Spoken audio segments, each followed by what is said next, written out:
हर हर महादेव। आप सभी का हमारे YouTube channel UV Banda vlog में स्वागत है। आज हम आपको बामदेव मंदिर बांदा में विराजमान शिवलिंग के बारे में रहस्यमय जानकारी देते हैं। इसका एक प्राचीन इतिहास है। अगर आप हमारे YouTube चैनल में नए हैं तो हमारा YouTube चैनल सब्सक्राइब जरूर करें। तो चलिए वीडियो शुरू करते हैं।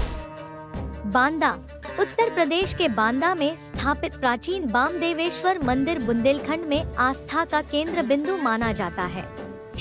पौराणिक मान्यताओं की माने तो पहाड़ की गुफाओं में विराजमान शिवलिंग को स्थापित नहीं किया गया, बल्कि महर्षि बामदेव के तपस्या के बाद यहाँ स्वयं शिवलिंग प्रकट हुआ था। इसी पर्वत में सर्पों का भी वास है। दर्शनार्थियों के बाद शिवलिंग का दर्शन करने सांप भी आते हैं। श्रावण मास भगवान शिव को प्रसन्न करने का सबसे उत्तम माह माना जाता है।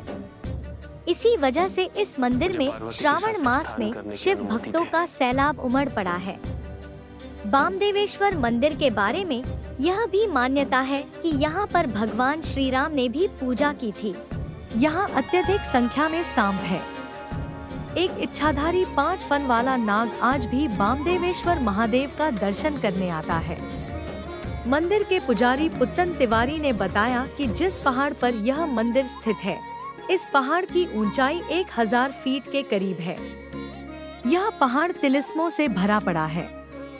बामदेवेश्वर मंदिर के ऊपर 7 ऐसे पत्थर हैं, जो अलग अलग आवाजें निकलते हैं।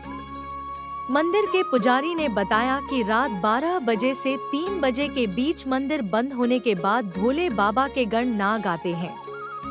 ये उनकी पिंडी में लिपट जाते हैं। कहा जाता है कि श्रद्धालुओं ने इसे अपनी आंखों से देखा है। सावन के महीने में लगती है भारी भीड़। मंदिर के पुजारी पुत्तन तिवारी ने बताया कि सावन के महीने में यहाँ भक्तों की भारी भीड़ लगती है। श्रावण मास में शिव भक्तों का सैलाब उमड़ पड़ता है। सावन माह में जो भी भगवान शिव की आराधना करते हैं, उन्हें 1000 गुना फल अधिक मिलता है। ऋषि बामदेव से मिली बांदा को पहचान।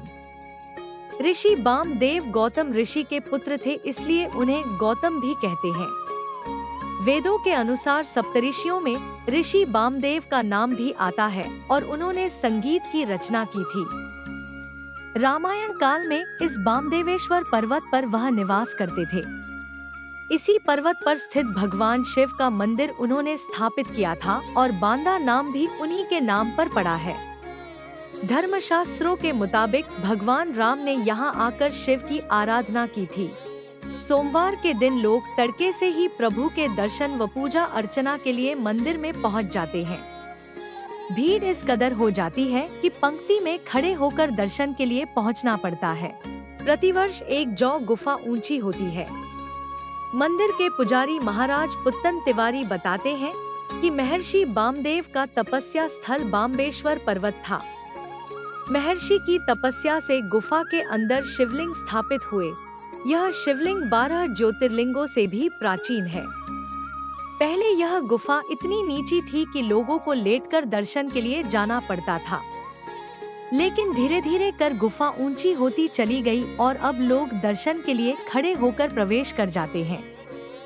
पुजारी जी कहते हैं कि प्रतिवर्ष एक जौ गुफा की ऊंची होने की किंवदंती। अगर आप हमारे YouTube चैनल में नए हैं तो हमारा YouTube चैनल सब्सक्राइब जरूर करें। तो